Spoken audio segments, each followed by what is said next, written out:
the No Limit Selling Podcast, where mindset meets sales and leadership. Hey everyone, welcome to another episode of the No Limit Selling Podcast. And today we have Zac Stucki with us today. He's from IgnitionPoint Strategies, and welcome to the program. Thanks so much for having me here today, Umar. I'm very excited to be back. Before we get started, there's a banner right behind you, Don't Give Up the Ship. Tell me about that.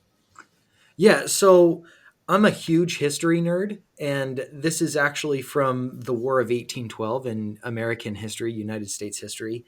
The early American Republic built 6 frigates. One of those frigates was harbored in Boston. There was a British ship outside taunting it. It sails out to meet it. The battle lasts 15 minutes. And the American ship is just decimated. And the captain says, don't give up the ship, fight her till she sinks. And what does his crew do? They immediately surrender. They immediately surrender and ignore the captain's advice. Well, fast forward a couple of months, and Admiral Oliver Hazard Perry is fighting on one of the Great Lakes. And he raises this flag as the standard on his ship. And this guy was a beast, right? They fight. The British forces see that flag. They know it's him, so they attack the ship. He lowers his colors. He, the chaplain, and the ship's doctor are the last people off the ship. They are firing the cannon as they're getting off the ship. Oh, wow. They take that flag to another ship, raise it, and then they proceed to beat the British into a pulp. And so, to me, this phrase of don't give up the ship is sort of this idea of tenacity, that even when things feel tough, when things seem hopeless, don't give up the ship. Fight her till she sinks. You don't know what the future may hold. You could completely turn this battle around and win. And so I keep it there as a reminder to me that, don't give up the ship. Keep going. That's so easy to do. It's one of the superpowers that human beings have is the ability to rationalize. Oh, we've lost this part of the ship. What's the point? It's better for us to just give up. And so we talk ourselves into it. And I think that's what great leadership is about. You just can't say, don't give up the ship. You have to have that relationship with the teams that you lead, that they will take a bullet for you. In this case, take a cannonball for you. And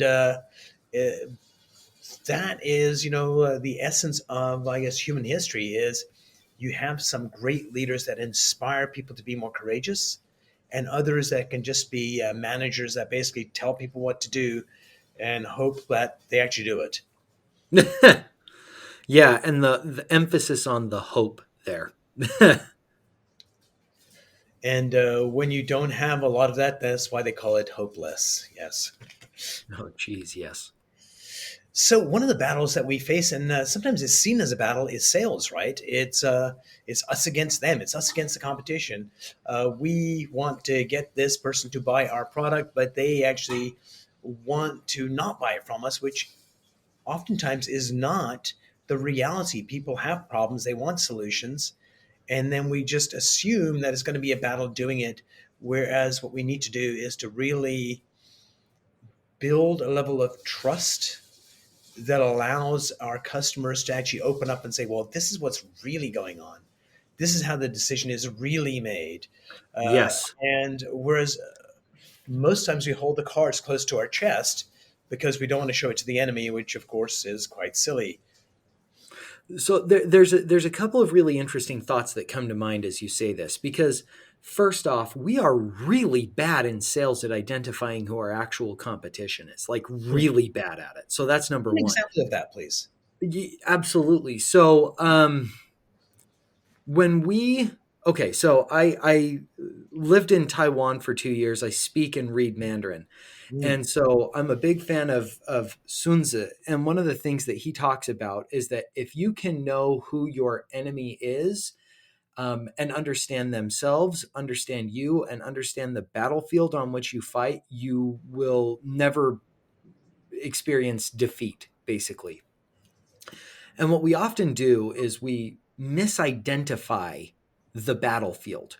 We think it's the market, The market doesn't exist. The market is an abstraction that we've created to help us explain patterns that we see individuals taking. Individuals exist, the market does not. When you understand that and you say, okay, the battlefield is actually the individual's wallet, that changes things.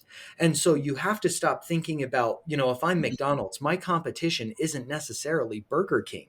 My competition might be going to a movie, or it might be a cup of coffee, right? It just depends on the time of day and the job that your customer is hiring your product or service to do. And that's a tall ask for businesses to understand sometimes. So when I say they don't understand who their competition is, that's what I mean. Yeah. Um, So just adding to that before you continue on, you had said there was two things. Where is the battlefield, and the mhm. second one is who is the enemy. And a company that asked that second question really, really well was Southwest Airlines. They asked who's the enemy, and of course the enemy is American Airlines and Continental, but that's not what they figured out. The enemy is the Greyhound bus. How do we compete with the Greyhound bus? And when you go to board a Southwest Airlines plane, it looks more like you're boarding a bus than you are boarding an airplane.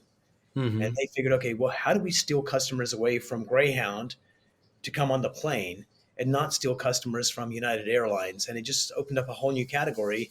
By asking that question, they opened up a whole new avenue for them to become, at one point, being more valuable than all the other airlines in the US combined.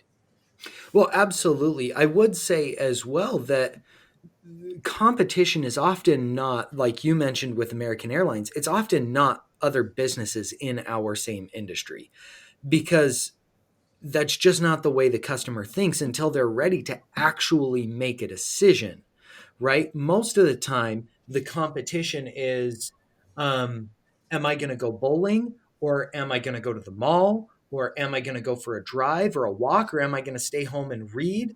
Like Netflix got this really keyed in, and they really understood that their competition wasn't Hulu or Amazon Prime or any of these other streaming services, or even TV like Dish Network. Like, that's not their competition.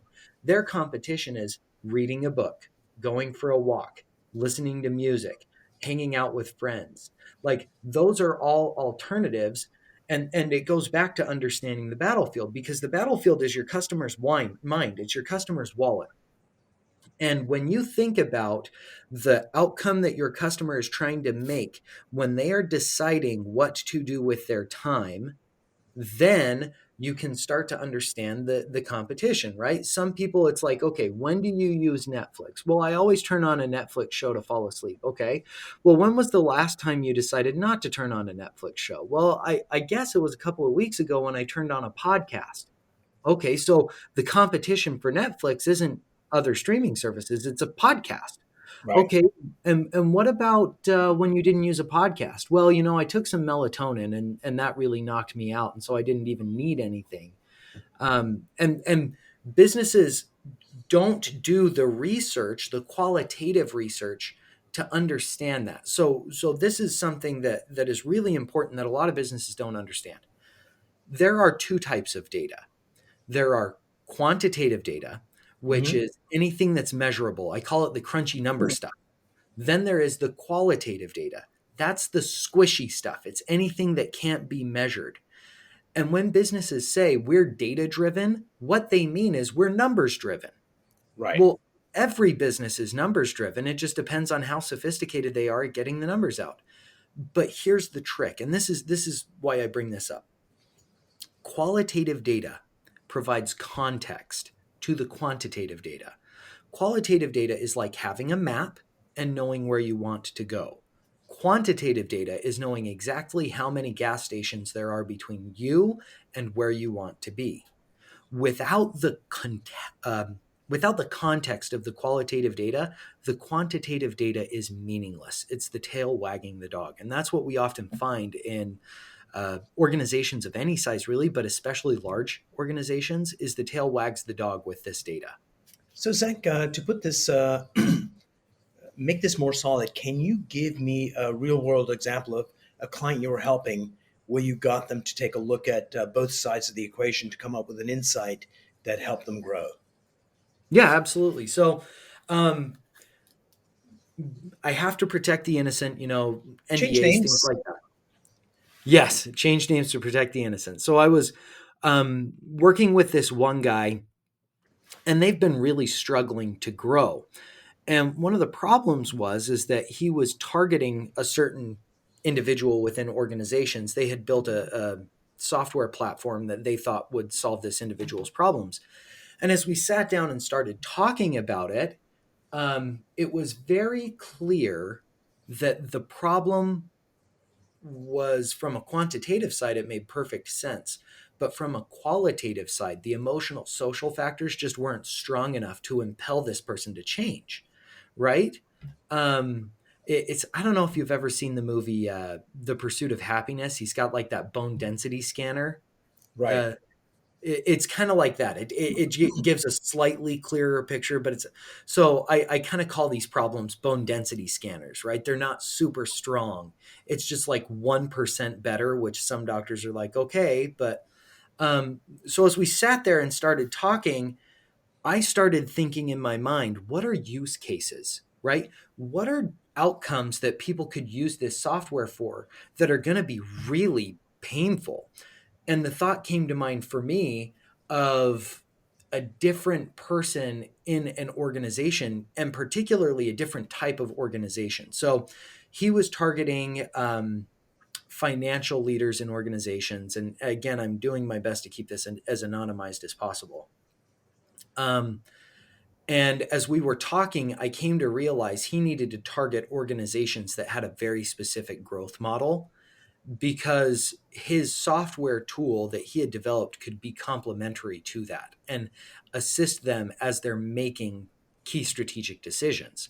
So then it's like, if you position it that way, this model helps save them millions, if not tens of millions of dollars per decision. And at that point, it's like, oh, yeah, this becomes a very clear use case. And so I was able to introduce and connect him with some of the people that I know in that space, and things are moving along very nicely for him. But again, it all comes down to you have to think about it from your customer's perspective. You have to empathize and understand what are they actually trying to do with this.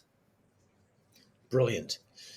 So strategies, a critical element of companies being successful.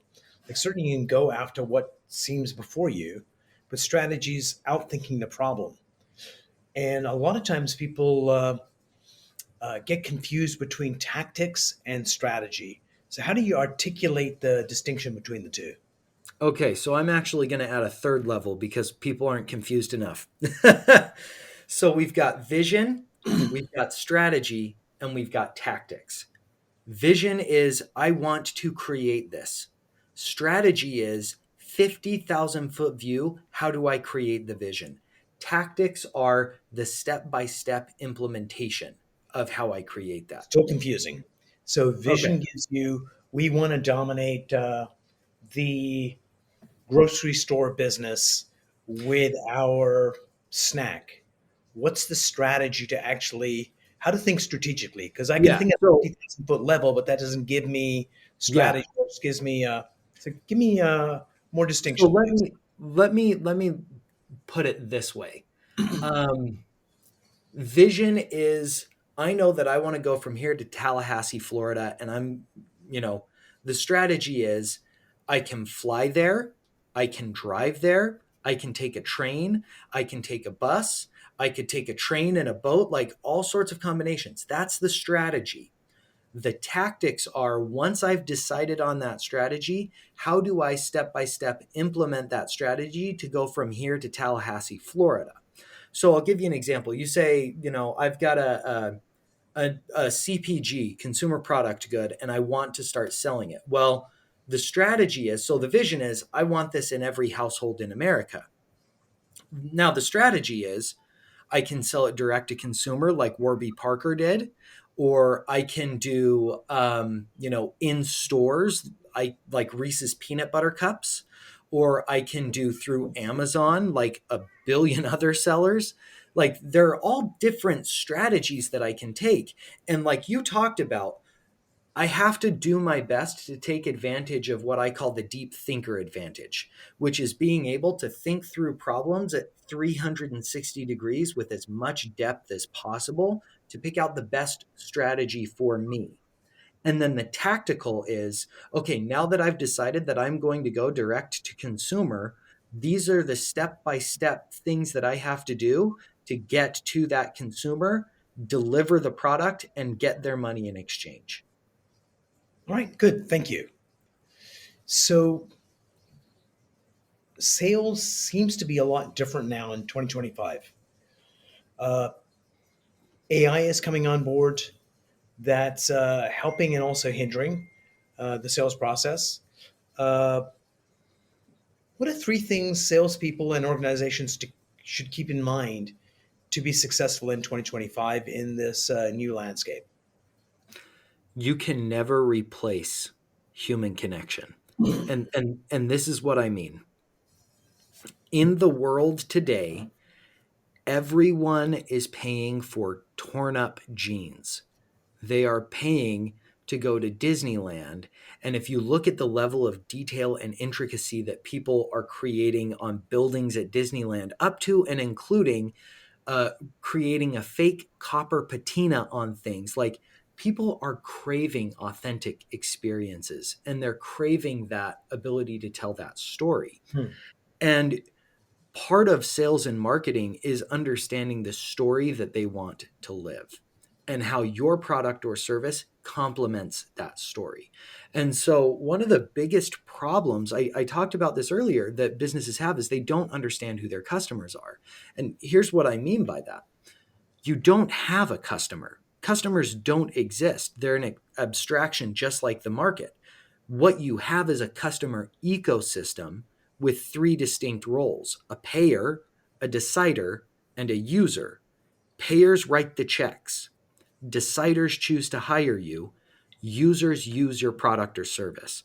And this is really important. Like sales and marketing guys need to drill this into their head, because if you are trying to sell to a user, they cannot say yes, you're wasting your time. If Right. you're trying to sell to a payer, you are wasting your time. They can't say yes. You've got to target the decider, and you've got to understand how your product or service aligns with the story that that decider is trying to tell about themselves in their career or in their personal life. Like when you understand that, when you understand the outcome that person is trying to create, the sales become a lot easier, because you get to take advantage of something that I call the halo effect. See, I came across this really interesting stat a couple of days ago. 25% of all prospects show up having done any sort of in-depth research on your product or service or company. That's shocking, because it means that 3 out of the 4 people that you're going to sit across when you have a conversation don't know anything about your company, and they're expecting you to do 3 things. I actually wrote an article about this for martech.org a couple of weeks ago. First, they're expecting you to be able to better explain the problem than they can themselves. Second, they're expecting you to have all of the solutions and understand those solutions and be able to um, walk them through why yours is best compared to all of the other options. And then third is they expect you to give them insights they can't get anywhere else. That's a steep order, and that's all qualitative data. That's something that you can't pull from the numbers. So that's what I talk about, understanding that story. So how do you balance that with there's a culture right now also of people have a preconceived notion of what they want to buy, how they want to buy it, because they've done some research, particularly in the medical space. I saw the commercial for the yellow pill. Doctor, I want you to give me the yellow pill, and this is how I want it. So there's like almost like a duality. If they're expecting the purveyor to have all the knowledge and all those three things, but yet a lot of people are coming prepared themselves as well with their this is the way we've always done it, or I've heard this new solution. So how do you balance the two? So there's research and there's research, right? Like anyone can plug in a question to ChatGPT or Google and Yes. do a quick search, right? Your job as a salesperson is not to hawk your product at them. Your job as a salesperson is to, again, understand the outcome they're trying to create. So, Umar, you tell me you want this yellow pill. Why do you want the yellow pill? What are you hoping to get from that yellow pill? It's going to make my pain go away, It's and going to it'll make, make me look okay. younger. Okay, so it's going to make your pain go away. What are you aware of with those side effects? Well, they said a lot of those, but I'm not sure if they really happen or it's just like 1%. Yeah, and I mean that's a fair thing to say, but here's what you need to know about these side effects, and this is how it's going to impact your life. Are you willing to take that trade off? Because if you want to get rid of the pain, there are other options that we can look at that won't have this level of side effect. And I know you're in a lot of pain, but let's try and get to the root cause of that pain and treat that. Now, there's a difference in that conversation that we just had. And you want the yellow pill? Okay, I'll give you the yellow pill. You're the patient, you know best. There's a difference there. And what you're doing is you're positioning yourself as an expert and a partner in their decision making, which means that they're likely to stick with you a lot longer because you have clearly demonstrated your value on not a tactical level, which is, writing, this is how you get the yellow pill, but a strategic level of saying, this is why you don't want the yellow pill, and this is the alternative that you should look for. Brilliant. So if you were coaching a new organization, they've just got some funding, they've got a product, it's a software as a service product, they're going to go out into the marketplace. Uh, what are some of the critical things they need to do before they actually go out and actually see customers? First thing that I would ask is, do you know your cost structure? Because one of the problems that a lot of these guys do is that they'll go out and they'll do a freemium model to drum up a lot of Mm. customers, and then they'll try and baby step these people Paid into a model? paid or a premium version, right? That rarely works. There are people out there who are just freemium chasers. They will use the bare minimum. I'm sure you've done it. I know I've done it. Mm. It's just part of a human nature kind of a thing. We want to preserve our resources as much as possible.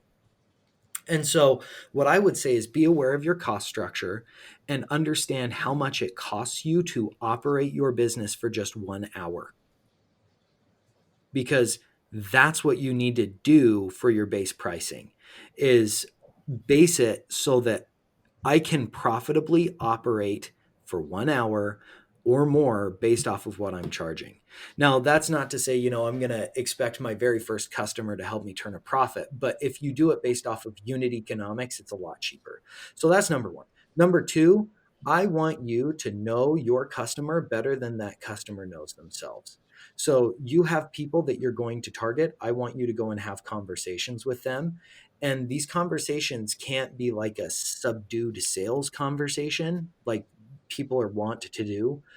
It's got to be a genuine, I'm just trying to understand the conversation, just the facts.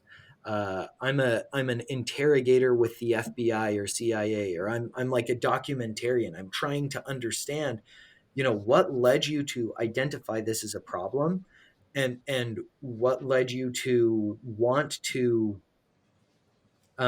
choose, like, what led you to the options that you've chosen now, like what were the trade-offs there, everything else. So that's number two. And then number three is, I want you to be painfully aware that the first 50 customers that you have are not going to look anything like the rest of the customers you will have. Here's what I mean. The first 50 customers that you have are likely in so much pain around the problem that they're flipping over tables, they're kicking down doors, they're holding people up trying to solve this problem, trying to find a solution. And they're going to be very vocal about how they want to tailor this problem. And if you listen to them, you will build a product for 50 people and it will not be able to scale. So what Right. you've got to do is you've got to be aware, this first 50 people, it's my early adopters. I need to get keyed into them and understand what their problems are, but I need to be clear that the tactical here is less important than the strategic. What is the outcome they're trying to create? Because the chances are there are people out there who have that same outcome they're trying to create, but they're not comfortable being early adopters. They're not in that much pain. And if I can build a product that solves that problem reliably and consistently, those people will come to me. That's what I want these early stage companies to understand, that they often don't. They often make the mistake of, I've got a little bit of market traction. Let's get some funding. Let's funnel a whole bunch of money into sales and marketing. And we're going to be a sales driven organization because what the hey, as long as my sales is outpacing my customer churn, we're growing. Right. That's a heavy price to pay, and a burden that becomes unbearable over time unless you get change that equation around. So, Absolutely. And one last thing to add about that, sorry to cut you off. One last thing to add about that is, and I know I've been monologuing. I apologize to your listeners. I hope they find this valuable. 70% of your company's revenues come from your existing customers or repeat customers. yeah, that's huge. 30% of the so it's 30% of the 30% of new revenue. So 30% of that 30% of new revenue comes from your existing customers as well in the form of customer referrals. Right. And yet, most of the time, these startups are going to chase new referrals. They're going to chase new business. And what they need to do is be sure that they have strong customer retention, because that's where growth happens. Absolutely. So, Zach, how can people get a hold of you? Yeah, people can get a hold of me a couple of different ways. IgnitionPointStrategies.com. Mhm. And then they can also find me on martech.org. I'm a regular contributor there. And they can also contact our team at ignitionpointstrategies.com if they have any questions or they'd like to reach out. And of course, I'm on LinkedIn, and so is the company. Brilliant. Zach, thanks so much for being on the show. Really enjoyed the conversation, and I'm looking forward to our next. My pleasure.